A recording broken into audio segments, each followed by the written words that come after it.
Do you have a hard time maintaining friendships? Well, if you have ADHD, it's very possible that the answer is yes. Hi, and welcome to my channel, Janine Van Stee, ADHD Life Coach. That's me. I'm Janine Van Stee. Today I want to talk about maintaining friendships with people with ADHD, whether you have it or whether you don't. And talk about why it's not always the easiest process, but it can be very fulfilling. And at the end, I'm going to give you some strategies and some tips to make those relationships good and solid and move them forward. So don't forget to like, subscribe, and let's get into it. Meet Mary and Betty. Mary and Betty just met each other recently and have developed a beginning of a great relationship. But Betty has ADHD and Mary doesn't.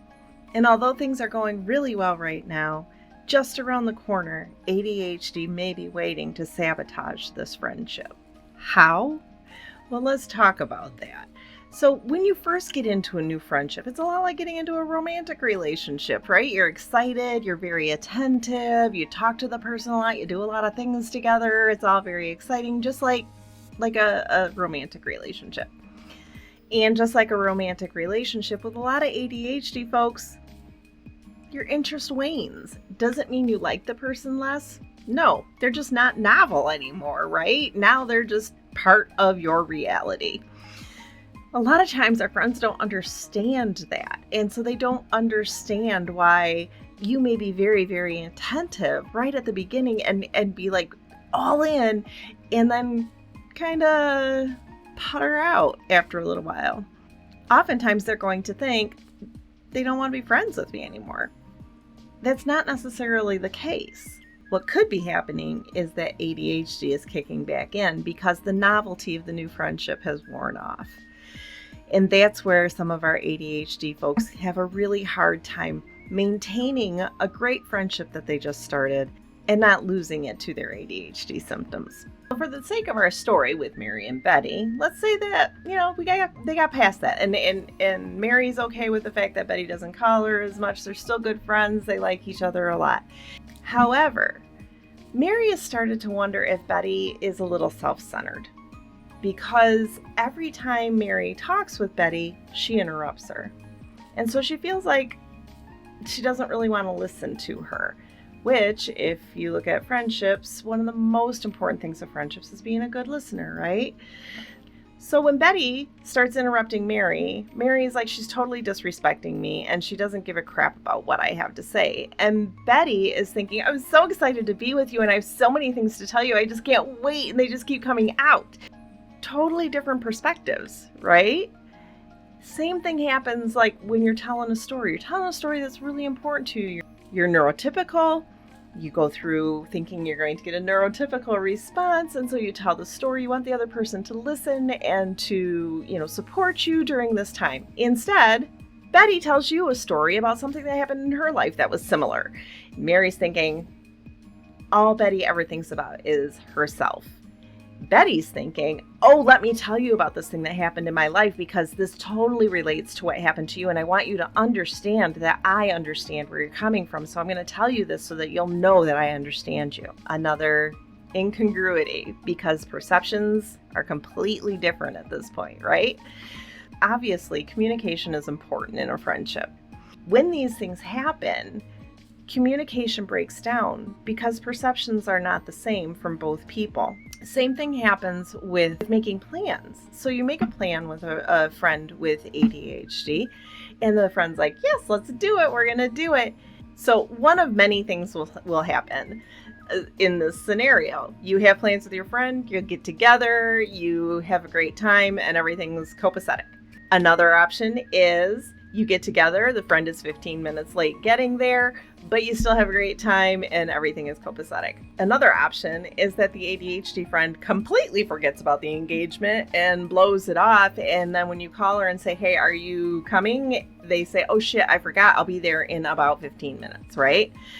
Or we'll do it another time. And another really common one is it's about an hour before the event and your ADHD friend suddenly is not going to be able to make the event. So it's a wide array of things that can happen, but let's talk about why each of those things happens. So the first one, that's a great relationship, and you're going to want to hold on to that thing. 2, so the person shows up late, but everything goes well. Maybe they have time blindness issues, right? And so they have a difficult time estimating time. They have overestimated how much they could get done in a short amount of time and ended up being late, even though they had entire intention to be there on time. It has nothing to do with their respect level for you. It has everything to do with their ability to deal with time. In our other example, where the person just doesn't even show up and forgets about it, the neurotypical person is going to be feeling like this person doesn't really care about me at all, because if they cared about me, if I was important enough, they would have remembered that we had this meeting, right?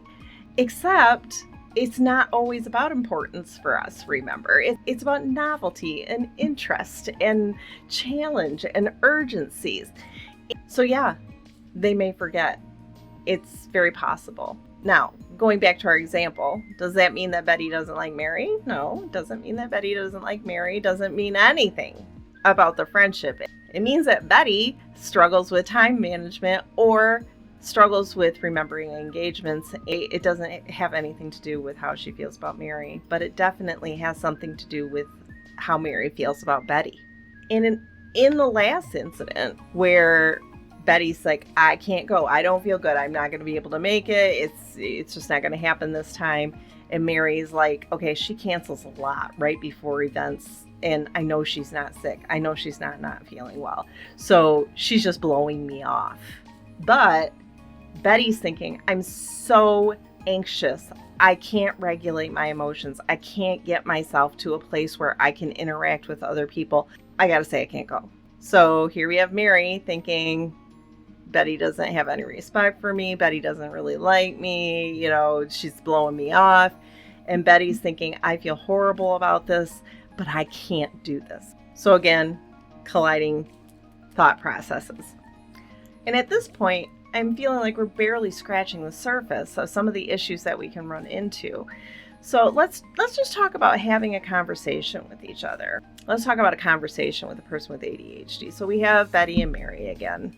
I love Betty and Mary. Aren't they cute? We have Betty and Mary again, right? So and Mary's talking, and all of a sudden Betty sees something over in the corner, let's say a really cute poster, and she interrupts Mary and says, look at that poster, isn't that cute? And Mary says, she is just not even listening to me. She is trying very hard to listen to you, but she may very well have lost her concentration, which happens a lot with people with ADHD, having a hard time focusing on a conversation, especially the longer it gets, right? We want to be involved in the conversation. We want to hear what you have to say, but this beautiful flower bouquet over here must be commented on. Or let's say you're communicating with each other and the person completely just kind of zones out and they're like, I'm sorry, what were you saying? It's not because they don't find you interesting. It's because the thoughts in their brain have taken over and muted you out for a minute. But again, here's Mary thinking, she doesn't respect me, she's not listening to me. And Betty's thinking, shoot, I lost my focus, which is so hard for us to keep. So again, here we are out of alignment with the thought processes of what's really happening in that moment, because Mary has her view of what's happening and Betty has her view of what's happening, but they aren't the same. That leads me to another area that can cause some problems with people with ADHD in their relationships, and that's black and white thinking. It's all or nothing. So let's imagine that Mary says, it bothers me when you're late all the time. I really would like you to be on time. And Betty hears, I'm late all the time. She doesn't want to be my friend anymore. It's fine. I'm just going to walk away from this whole situation. Because it's all or nothing. Because of that black and white thinking. Because of the difficulty with compromising and living in a gray area for us. If it's starting to sound like it's impossible to have a neurotypical ADHD friendship, that's not what I'm hoping to get across to you. What I'm hoping you'll take away from this is that you'll understand that the two sides are very different and they oftentimes don't see the other side. And with people with ADHD, it's sometimes even harder to even imagine being in the other person's space. All that being said, you can have wonderful relationships with people with ADHD and neurotypical people, but it takes some work. And you have to be willing to put in that work. And it also takes patience, understanding, and kindness on both parts. Now let's talk about what can we do to solidify these relationships and keep them maintained and helpful, supportive, and the addition to your life that you crave. But before we get into that, let me just remind you to like, subscribe, and let me know what you want to hear about on my channel. What topics would you like me to talk about? And let me know what you think of this topic. I would love for us to be able to interact more. Now, what can we do to make these relationships as fulfilling as we would like them to be?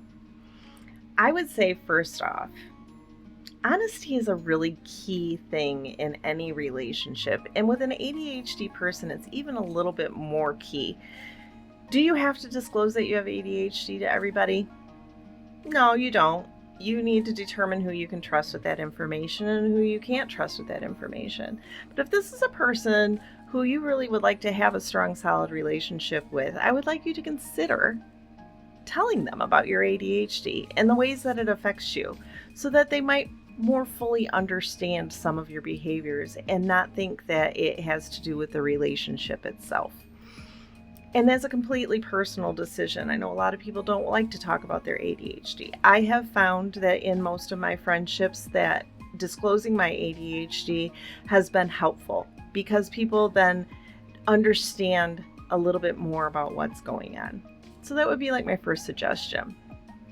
For my neurotypical people, if you know your friend has ADHD or if you've noticed that they have some executive functioning issues, grace, patience, and communication are really important.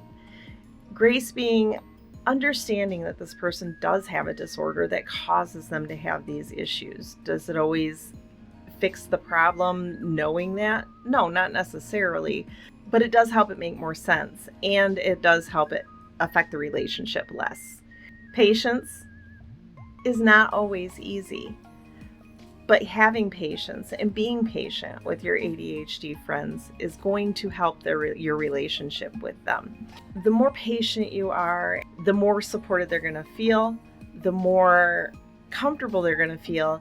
And honestly, their ADHD symptoms won't be as bad because they're comfortable and relaxed. A lot of us with ADHD notice that our ADHD symptoms get worse when we are anxious about something or when we are in a situation that stresses us out. So that would be a suggestion for you. Now, my ADHD folks, what can you do? Be cognizant of the fact that sometimes you can be not a very great friend, and try to make sure that when you make plans with friends that you put it in your calendar and you make sure you give yourself reminders and you do things that will help you remember about those things and what time they are. My neurotypical friends, you can help your ADHD friends by shooting them a text 2 hours before the event and just reminding them that the event is taking place. When it comes to conversation, ADHDers, it's something that we all need to work on. That interrupting thing it's a lot. So working on that is good. Some of the ways that you can work on not interrupting is being deliberate with what you have to say and not saying something before you've thought about it. So it takes a couple of seconds to be cognizant of it. But if something's going to come out of your mouth, before it comes out of your mouth, think about whether or not it really needs to be said. Does it add to this conversation? Is it relevant to this conversation? Is it really that important that I say this thing? Maybe write it down instead. Or, do something else to keep yourself from saying that thing. And that's something that you have to train yourself to do. We could work on that in coaching if you want.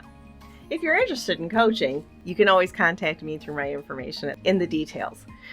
So another bit of advice is if you have a friend who's always late because they have the ADHD and they have a really hard time with, managing their time, give them a call. Say, where are you at and getting ready to go? Because, we need you out the door at this time. Sometimes we have a really hard time figuring out what time we have to walk out the door. But if you call me or you text me and you say you need to be out the door by this time, that's going to help me out. So for a neurotypical friend to do that for their neurodivergent friend actually helps them both, because one, the ADHD person is more likely to be on time, and two, the neurotypical person feels loved and respected. My final tip is the most important tip of all of them, and that's communication. Make sure that you're communicating clearly and openly as friends so that you're both able to address issues that make you uncomfortable. If you have a friend with ADHD and they do things that are uncomfortable, you don't automatically have to accept that that's just what they do and I'm just going to have to deal with it.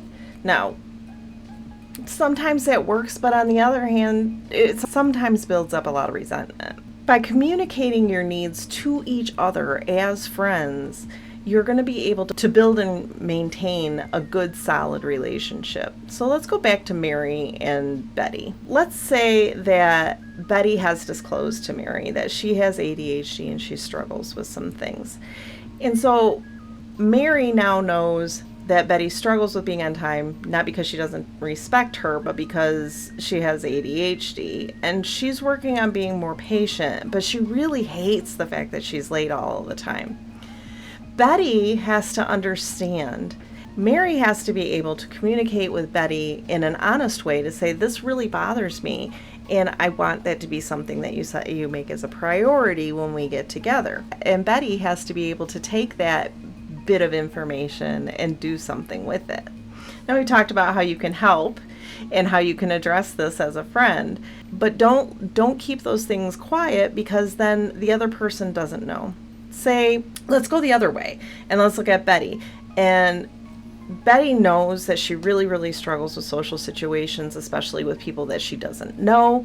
And Mary wants her to go to a party with her. Betty says yes because she's a people pleaser, which is something that's pretty common with people with ADHD too. She says, yeah, I'll go, sure, no problem. And then about an hour before the event, she gets sick, right?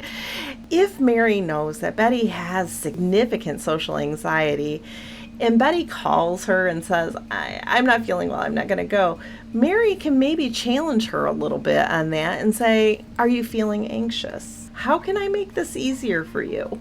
Or Betty could just say, look, my anxiety is off the charts and I can't do this today. I got to be honest with you. It has nothing to do with you. It has nothing to do with the people that we're going to see, but I can't do this.